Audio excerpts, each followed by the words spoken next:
ದಾವಣಗೆರೆ ನಗರ ಹಲವಾರು ವಿಶಿಷ್ಟ ಕಾರ್ಯಕ್ರಮಗಳಿಗೆ ನಾಂದಿಯಾದಂಥ ನಗರ. ನಮ್ಮ ಸಿದ್ದೇಶನ್ ಅದಾರಿಲ್ಲ, ರಾಜಕಾರಣಕ್ಕಾಗಿ ಹಲವಾರು ಮನ್ವಂತರಗಳನ್ನು ನೀಡಿದಂಥ ಈ ಬೆಣ್ಣೆ ನಗರಿ ದಾವಣಗೆರೆ ಇವತ್ತ ಧರ್ಮದ ದೃಷ್ಟಿಯಿಂದ ಕೂಡ ಒಂದು ಹೊಸ ಅಧ್ಯಾಯವನ್ನು ದಾವಣಗೆರೆ ನಗರ ತೆರೀತಿದೆ ಅಂತ ಹೇಳಿದರೆ ತಪ್ಪಾಗಲಿಕ್ಕಿಲ್ಲ ಅನ್ನುವಂಥದ್ದು ನನ್ನ ಭಾವನೆ.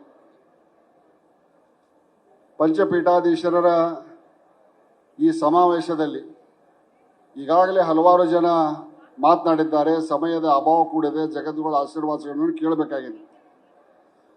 ಮಾನವ ಧರ್ಮಕ್ಕೆ ಜಯವಾಗಲಿ, ಧರ್ಮದಿಂದಲೇ ವಿಶ್ವಕ್ಕೆ ಶಾಂತಿ, ಸಾಹಿತ್ಯ ಸಂಸ್ಕೃತಿ ಸಂವರ್ಧಿಸಲಿ, ಶಾಂತಿ ಸಮೃದ್ಧಿ ಎಲ್ಲರ ಸರ್ವರಿಗಾಗಲಿ ಅಂತ ಬೋಧನೆ ಮಾಡಿದ ಏಕೈಕ ಧರ್ಮ ಯಾವುದಾದ್ರೂ ಇದ್ರೆ ಅದು ಪಂಚಪೀಠಾಧೀಶರ ಮುಖಾಂತರ ಬಂದಂಥ ವೀರಶೈವ ಧರ್ಮ ಅಂತ ಹೇಳಿದ್ರೆ ತಪ್ಪಾಗಲಿಕ್ಕಿಲ್ಲ.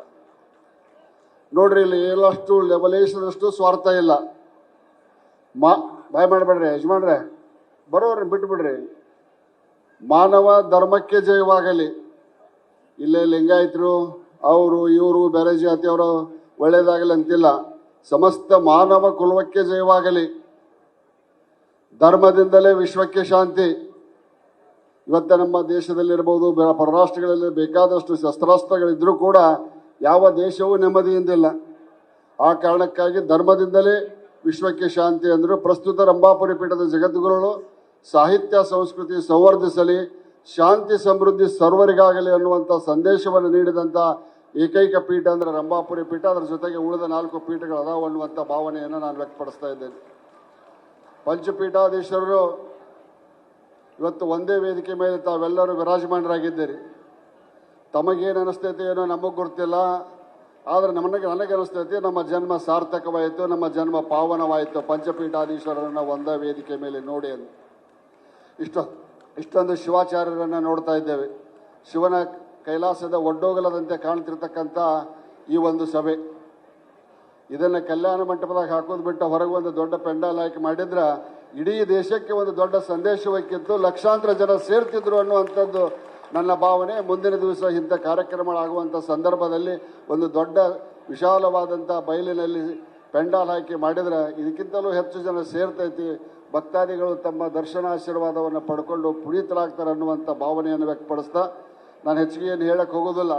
ಬಹುತೇಕ ನಮ್ಮ ಸಂಪ್ರದಾಯ ಮರೆಯಾಗ್ತಾ ಬಂದಿದೆ. ನಮ್ಮ ಹಿರೇಮಠಗಳು ನಶಿಸಿ ಹೋಗ್ತಾ ಬಂದಿದ್ದೇವೆ. ಬಹುತೇಕ ನಿಮ್ಮ ಶಾಖಾ ಹಿರೇಮಠಗಳ ಊರಿಗೆ ನೀವು ಹೋದ್ರೆ ನಿಮಗೆ ವಾಸ ಮಾಡಲಿಕ್ಕೆ ಕೂಡ ಅಲ್ಲಿ ಯೋಗ್ಯವಾದಂಥ ಸ್ಥಾನ ಇಲ್ಲ ಅನ್ನುವಂಥ ಮಟ್ಟಕ್ಕೆ ಹಿರೇಮಠ ಬಂದವು. ಅದಕ್ಕೆ ಪಂಚಪೀಠಾಧೀಶರು ನಿಮ್ಮ ಶಾಖೆಗಳಲ್ಲಿರ್ತಕ್ಕಂಥ ಮಠಾಧೀಶರನ್ನು ಕರೆದು, ಅಲ್ಲಿರ್ತಕ್ಕಂಥ ಗುರುಗಳನ್ನು ಕರೆದು, ಅಲ್ಲಿರ್ತಕ್ಕಂಥ ಚುನಾಯಿತ ಪ್ರತಿನಿಧಿಗಳು ಜನರ ಸಹಕಾರದೊಂದಿಗೆ ಆ ಮಠಗಳಿಗೆ ಒಂದು ಶಕ್ತಿಯನ್ನು ತುಂಬುವಂಥ ಕೆಲಸವನ್ನು ಪಂಚಪೀಠಾಧೀಶರು ಮಾಡಬೇಕಂತೇಳಿ ಭಕ್ತಿಯ ಮನವಿಯನ್ನು ನಮನಗಳನ್ನು ಸಲ್ಲಿಸ್ತಾ ಇದ್ದೇನೆ. ಇವತ್ತು ನಮ್ಮ ಬಸವರಾಜ ಬೊಮ್ಮಾಯಿ ಅವರು ಬಹಳ ಸಂದರ್ಭಿಕವಾಗಿ ಹೇಳಿದರು, ಗುರುವಿನಲ್ಲಿ ಲೀನನಾಗಬೇಕಂತೇಳಿ. ದಯವಿಟ್ಟು ಒಂದು 2 ನಿಮಿಷದಾಗ ಮುಗಿಸ್ತೇನಪ್ಪ. ಮಾತಾಡಬೇಡ್ರಿ, ಮಾತಾಡೋರಿದ್ರೆ ಹೊರಗೆ ಹೋಗ್ರಿ. ಗುರುವಿನಲ್ಲಿ ಲೀನನಾಗಬೇಕಾದ್ರೆ ಏನೆಲ್ಲ ಪವಾಡಗಳು ನಡೀಬಹುದು ಜೀವನದಲ್ಲಿ ಅನ್ನೋದಕ್ಕೆ ಜೀವಂತ ನಾನಾ ಉದಾಹರಣೆ ಅನ್ನುವಂಥ ಮಾತನ್ನು ಹೇಳ್ತೇನೆ. ಯಾವುದೂ ಅತಿಶಯೋಕ್ತಿ ಅಲ್ಲ. ಸುಮಾರು 25-30 ವರ್ಷಗಳ ಹಿಂದೆ ನಾನು ರಾಜಕಾರಣಕ್ಕಾಗಿ ಬರ್ತೇನೆ ಅಂತ ಕನಸು ಕಂಡಿದ್ದಿಲ್ಲ. ನರಗುಂದದಲ್ಲಿ ದಲಾಲಿ ಅಂಗಡಿ ಮತ್ತು ಗೊಬ್ಬರ ಕ್ರಿಮಿನಾಶಕದ ಅಂಗಡಿಯನ್ನು ತಗೊಂಡು ವ್ಯಾಪಾರ ಮಾಡ್ತಾ ಇದ್ದೆ. ಮೊದಲಿಂದಲೂ ರಂಭಾಪುರಿ ಪೀಠದ ಬಗ್ಗೆ ನನಗೆ ಸ್ವಲ್ಪ ಒಲವಿತ್ತು. ಕಾಶಿಪೀಠ ನನ್ನ ಸಮಾಜದಿಂದ ಕಾಶಿಪೀಠ ಆದರೂ ರಂಭಾಪುರಿ ಜಗದ್ಗುರುಗಳ ಜೊತೆಗೆ ಹಿಂದಿನ ಜಗದ್ಗುರುಗಳಿಂದ ಕೂಡ ನಮ್ಮ ಒಡನಾಟ ಇತ್ತು. ಪ್ರಸ್ತುತ ರಂಭಾಪುರಿ ಸನ್ನಿಧಿಯವರ ಅಡ್ಡಪಲ್ಲಕ್ಕಿ ಉತ್ಸವವನ್ನು ಮಾಡಬೇಕನ್ನುವಂಥದ್ದು ನಮ್ಮ ಪುಣ್ಯಾರಣ್ಯ ಮಠದ ಪಟ್ಟಾಭಿಷೇಕ ಕಾರ್ಯಕ್ರಮಕ್ಕೆ ಅಲ್ಲಿ ಸ್ವಾಮಿಗಳು ಬಂದು ರಂಭಾಪುರಿ ಜಗದ್ಗುರುಗಳ ಅಡ್ಡಪಲ್ಲಕ್ಕಿ ಉತ್ಸವ ಮಾಡೋಣ ಅನ್ನುವಂಥ ಮಾತನ್ನು ಹೇಳಿದರು. ಆಯ್ತು ಅಂಥೇಳಿ ಹುಬ್ಬಳ್ಳಿಗೆ ರಂಭಾಪುರಿ ಸನ್ನಿಧಿಯವರು ಬಂದಾಗ ನಾವು ಹೋಗಿ ಆಮಂತ್ರಣ ಕೊಟ್ಟಿವಿ, ಬರ್ತೇವೆ ಅಂದರು. ಡೇಟು ನಿಶ್ಚಯ ಆಯಿತು. ನನ್ನ ಆರೋಗ್ಯ ಸಂಪೂರ್ಣವಾಗಿ ದಿನದಿಂದ ದಿನಕ್ಕೆ ಕೆಟ್ಕೊಂತ ಬಂತು. ಕರ್ನಾಟಕ ರಾಜ್ಯದ ಎಲ್ಲ ಪ್ರತಿಷ್ಠಿತ ದವಾಖಾನೆಗಳಲ್ಲಿ ಕೂಡ ನನಗೆ ಟ್ರೀಟ್ಮೆಂಟ್ ಆಯಿತು, ಯಾವುದೂ ಡಯಾಗ್ನೋಸ್ ಆಗಲಿಲ್ಲ. ಯಾವುದೂ ಡಯಾಗ್ನೋಸ್ ಆಗಲಿಲ್ಲ, ಏನು ಕ್ಯಾನ್ಸರ್ ಇಲ್ಲ, TB ಇಲ್ಲ, ಏನೂ ಡಯಾಗ್ನೋಸ್ ಆಗಲಿಲ್ಲ. ಪ್ರಕೃತಿ ಮಾತ್ರ ಸೊರಕೊಂತ ಬಂತು. ಎರಡೂ ಭುಜ ನೋವು ಹಾಕಿದ್ದು. ಕೇವಲ 3 ಹೊತ್ತು 101 ಟೆಂಪ್ರೇಚರ್ ಬರ್ತಿತ್ತು. ಸಿಕ್ಕಾಪಟ್ಟಿ ನೋವು ಇರ್ತಿತ್ತು ಸಿದ್ದೇಶನ. ನಾನು ಕುಂತ್ಕೊಂಡು ಅಳ್ತಿದ್ದೆ. ಅಂಥದ್ರೊಳಗೆ ರಂಭಾಪುರಿ ಜಗದ್ಗುರುಳದ ಅಡ್ಡಪಲ್ಲಕ್ಕಿ ಉತ್ಸವದ ದಿನ ಬಿಡ್ತು. ತಯಾರಿ ಮಾಡಿದ್ದೀವಿ, ಊರನ್ನು ಶೃಂಗಾರ ಮಾಡಿದ್ದೀವಿ. ನಮ್ಮ ಸ್ನೇಹಿತರನ್ನು ಕರ್ಕೊಂಡು ಶೃಂಗಾರ ಮಾಡಿ ರಂಭಾಪುರಿ ಜಗದ್ಗುರುಳು ಊರ ಹೊರಗೆ ಬರುವಾಗ ಅವರ ಪಲ್ಲಕ್ಕಿಗೆ ಪೂಜೆ ಮಾಡಿ ಕುಂಡಿಸೋ ಪೂರ್ವದಲ್ಲಿ ಒಂದು ಡೈಕ್ಲೋಫೆನಿಕ್ ಇಂಜೆಕ್ಷನ್ ಮಾಡಿಸಿಕೊಂಡು ಅವರ ಅಡ್ಡಪಲ್ಲಕ್ಕಿ ಉತ್ಸವದಲ್ಲಿ ಮೆರವಣಿಗೆಯಲ್ಲಿ ನಾನು ಮುಂದೆ ಹೋದೆ. ಮುಂದೆ ಅರ್ಧಾದ ಹೋಗಿಂದ ಮತ್ತೊಂದು ಡೈಕ್ಲೋಫೆನಿಕ್ ಇಂಜೆಕ್ಷನ್ ಮಾಡಿಸಿಕೊಂಡು ನೋವು ಕಡಿಮೆ ಮಾಡಿಕೊಂಡು ಆ ಒಂದು ಅಡ್ಡಪಲ್ಲಕ್ಕಿ ಮೆರವಣಿಗೆಯಲ್ಲಿ ಭಾಗಿಯಾದೆ. ತದನಂತರ ಅಡ್ಡಪಲ್ಲಕ್ಕಿ ಉತ್ಸವ ಮುಗಿದ ನಂತರ ಪತ್ರಿವನದ ಮಠದಲ್ಲಿ ರಂಭಾಪುರಿ ಶ್ರೀಗಳು ಹೇಳಿದ ಮಾತು ಇನ್ನೂ ನನಗೆ ಕಿವಿಯಲ್ಲಿ ಗುಂಗುಡಿಸ್ತೈತಿ. ರಾಮರಾವಣರ ಯುದ್ಧವೇ ಸಾಕ್ಷಿ, ರಂಭಾಪುರಿ ಜಗದ್ಗುರುಳವರ ಅಡ್ಡಪಲ್ಲಕ್ಕಿ ಉತ್ಸವಕ್ಕೆ ನರಗುಂದವೇ ಸಾಕ್ಷಿ ಅನ್ನುವಂಥ ಮಾತನ್ನು ಅವತ್ತು ರಂಭಾಪುರಿ ಶ್ರೀಗಳು ಹೇಳಿದರು. ಆ ನಂತರ ಕಾರ್ಯಕ್ರಮ ಮುಗಿಸಿ ನಮ್ಮ ಮನೆಯಲ್ಲಿ ವಾಸ್ತವ್ಯ ಮಾಡಿದರು. ವಾಸ್ತವ್ಯ ಮಾಡಿ ಮುಂಜಾನೆ ಸ್ನಾನವನ್ನು ಮಾಡಿ ಪೂಜೆ ಮುಗಿಸಿಕೊಂಡು ಪ್ರಸಾದ ಕುಂತಾಗ ಅವರಿಗೆ ಆಪ್ತರಾದಂಥ ಶಿವಯ್ಯ ಸ್ವಾಮಿ ಕೂಗುಮಠ ಅಂತೇಳಿ ಗದಗಿನವರು, ಅವರು ನನ್ನನ್ನು ಕರೆದ ಶ್ರೀಗಳ ಮುಂದೆ ಕೂತರು. ನೀನು ಒಂದು ತಾಟ್ ತಗೋ ಅಂದರು. ಶ್ರೀಗಳು ತಮ್ಮ ಪ್ರಸಾದವನ್ನು ತಮ್ಮ ತಾಟಿಯಲ್ಲಿ ನಡೆಸಿ ನಮ್ಮ ಮಡದಿ ಮತ್ತು ನಮ್ಮ ತಾಯಿಯವರು ನೀಡಿದಂಥ ಪ್ರಸಾದವನ್ನು ತೆಗೆದು 2 ತುತ್ತು ನನಗೆ ಹಾಕಿದರು. ಅದನ್ನು ಪ್ರಸಾದವನ್ನು ಸೇವನೆ ಮಾಡಿದೆ. ಅವತ್ತಿನ ಸಾಯಂಕಾಲ ಬೆಂಗಳೂರಿನ ಮಣಿಪಾಲ್ ಹಾಸ್ಪಿಟ್ಲಿಗೆ ತೋರಿಸ್ಕೊಳಕ್ಕೆ ಹೊಂಟಿದ್ದೆ. ಅವಾಗ ಶಿವಯ್ಯ ಸ್ವಾಮಿ ಕೂಗುಮಠ ಹೇಳಿದರು, ಗುರುವಿನ ಪ್ರಸಾದ ನಿನಗೆ ಸಿಕ್ಕೈತೆ ಅಂದಿಂದ ಇವತ್ತು ನೀನು ಬೆಂಗಳೂರಿಗೆ ಹೋಗೋದು ಕೇವಲ ನೆಪ ಮಾತ್ರಕ್ಕೆ ನೀ ಆರಾಮಕ್ಕಿ ಅಂತನ್ನುವಂಥ ಮಾತನ್ನು ಶಿವಯ್ಯ ಸ್ವಾಮಿ ಕೂಗುಮಠ ಹೇಳಿದರು. ನಾನು ರಾತ್ರಿ ಟ್ರೈನ್ ಹತ್ತಿ ಬೆಂಗಳೂರಿಗೆ ಬಂದ ಮಣಿಪಾಲ್ ಹಾಸ್ಪಿಟ್ಲಿಗೆ ತೋರಿಸ್ಕೊಂಡೆ.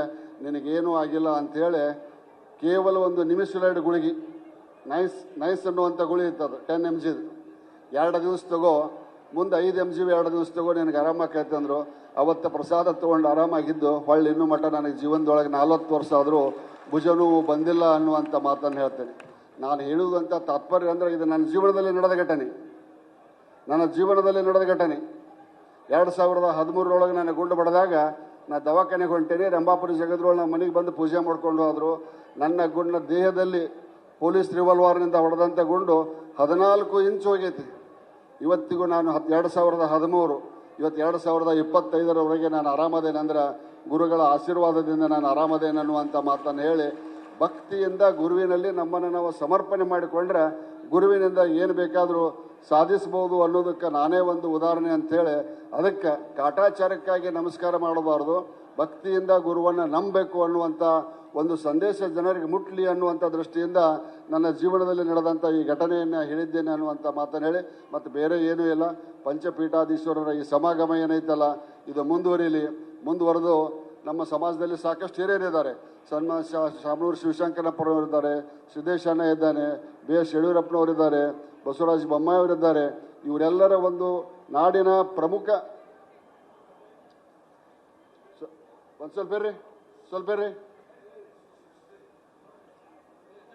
ಸ್ವಲ್ಪ ಹೇಳ್ತೇನೆ. ನಾಡಿನ ಪ್ರಮುಖ ವೀರಶೈವ ಮುಖಂಡರ ಸಭೆಯನ್ನು ನೀವು ಲಿಮಿಟೆಡ್ ಆಗಿ ಕರೆದಲ್ಲ, ನಾ 5 ಜನ ಎಲ್ಲಿ ಸೇರ್ತೀರಿ ಸೇರಿಕೊಂಡು ಲಿಮಿಟೆಡ್ ಆಗಿ ಕರೆದು ಗುರು ವಿರಕ್ತರ ಹೊಂದಾಣಿಕೆ ಬಗ್ಗೆ ಭಾಳ ಜನ ಏನು ಮಾತಾಡ್ತೇವಲ್ಲ ಅದು ಮಾಡಿದ್ರಂತ ನಮಗೆ ದೊಡ್ಡ ಶಕ್ತಿ ಬರ್ತೈತೆ. ನಮ್ಮ ಸಮಾಜಕ್ಕೆ, ವೀರಶೈವ ಸಮಾಜಕ್ಕೆ, ವೀರಶೈವ ಲಿಂಗಾಯತರು ಎಲ್ಲರೂ ಒಂದಾದ್ರೆ ಅದೊಂದು ದೊಡ್ಡ ಸೈನ್ಯವಾಗಿ ಮಾರ್ಪಾಡಾಕೈತಿ ಕರ್ನಾಟಕ ರಾಜ್ಯದೊಳಗೆ. ಎರಡನೇ ಮಾತಿಲ್ಲ. ಸಾಧನೆ ಮಾತಾಡೋದು ಭಾಳ ಸರಳ ಐತಿ, ಕೂಡಿಸೋದು ಕೂಡ ಅಷ್ಟೇ ಜಟಿಲವಾದ ಕಾರ್ಯಕ್ರಮ ಐತಿ ಅನ್ನೋದು ನನಗೂ ಗುರುತಿರುವಂಥ ಹಿನ್ನೆಲೆಯಲ್ಲಿ ಅಲ್ಲಿ ಯಾರು ಮಾತಾಡಬೇಡ್ರಿ. ನಾನು ಪೂಜ್ಯರಿಗೆ ಒಂದು ಮನವಿ ಮಾಡ್ಕೊಳಕತ್ತೇನೆ. ಫೋಟೋ ಆಮೇಲೆ ತೆಗಿಸ್ಕೊಳ್ಳಿ ಅಂತೀವರು. ನಾ ಪೂಜ್ಯರಿಗೆ ಒಂದು ಮನವಿ ಮಾಡಕತ್ತೇನೆ. 5 ಜನ ಜಗದ್ಗುರುಗಳು ಈ ನಾಡಿನ ನಮ್ಮ ಸಮಾಜದ ರಾಜಕೀಯ ಧುರೀಣರನ್ನ, ಸಮಾಜದ ಪ್ರಮುಖರನ್ನ ಕೂಡಿಸಿಕೊಂಡು ಇದೇನು ವೀರಶೈವ ಮತ್ತು ಎಲ್ಲ ಒಳಪಂಗಡಗಳನ್ನು ಒಂದುಗೂಡ್ಲಿಕ್ಕೆ ಎಲ್ಲರೂ ಹೇಳೇವಲ್ಲ, ನಾವು ಹೇಳೋದು ಸರಳ ಆಕೈತಿ, ಮಾಡೋದು ಕಷ್ಟ ಐತಿ. ಆದರೂ ಅದಕ್ಕೊಂದು ಪ್ರಾಮಾಣಿಕ ಪ್ರಯತ್ನ ತಮ್ಮಿಂದ ಸಾಗಲಿ ಅನ್ನುವಂಥ ಮಾತನ್ನು ಹೇಳಿ, ಅದಕ್ಕೆ ಪೂರಕವಾಗಿ ವಿರಕ್ತ ಸ್ವಾಮಿಗಳಿಂದ ಕೂಡ ಒಂದು ಪೂರಕವಾದಂಥ ಸಂದೇಶ ಬಂದ್ರೆ ಎಲ್ಲರೂ ಕೂಡಿಕೊಂಡು ವೀರಶೈವ ಸಮಾಜವನ್ನು ಮೇಲೆತ್ತಿದಂಥ ಕೀರ್ತಿ ಜಗದ್ಗುರುಗಳಿಗೆ ಮತ್ತು ಬಸವಾದಿ ಶರಣರಿಗೆ ಸಲ್ತೈತೆ ಅಂತ ಹೇಳಿ ಆ ದಿಶೆಯಲ್ಲಿ ಸಾಗಲಿ. ಜಗದ್ಗುರು ರೇಣುಕಾಚಾರ್ಯರು ಎಲ್ಲರಿಗೂ ಆಶೀರ್ವಾದವನ್ನು ಮಾಡಲಿ ಅಂಥೇಳಿ ನನ್ನೆರಡು ನುಡಿಮುತ್ತುಗಳನ್ನು ನಾನು ಪಂಚಪೀಠಾಧೀಶ್ವರ ಪಾದಕ್ಕೆ ಅರ್ಪಣೆಯನ್ನು ಮಾಡಿದೆ.